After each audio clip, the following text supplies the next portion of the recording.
folks, Shawn Kimbro with Chesapeake Light Tackle. Thought we'd talk a little bit about late spring, early summer patterns, post-spawn patterns. By that post-spawn, I mean anytime after the stripers come out of the rivers and start moving out toward the main stem of the bay. A lot of times they're still at the mouths of the tributaries, along the ledges, and it's just a great time for light tackle fishing. If you've listened to any of my talks lately, you've probably heard me say to look for ledges or structure that dissects the normal flow of current at a 90-degree angle.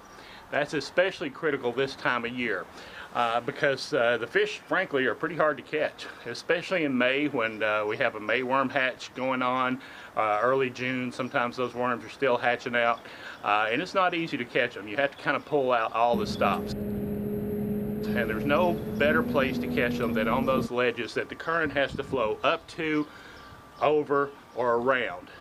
In a big estuary like the Chesapeake Bay, there's just not a whole lot of current that you can see.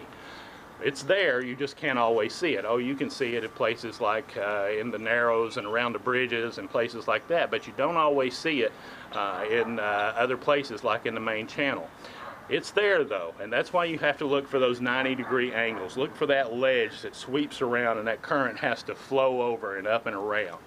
That's where the fish will be, especially if you can find a place like that that also corresponds with what we call a live hard bottom. John Page Williams taught me that term several years ago, and it's one that has been integral to my fishing on the Chesapeake Bay. By live hard bottom, we mean a place where shellfish congregate, oyster reefs, clam bars, places where there's lots of shellfish, lots of life going on down there on the bottom.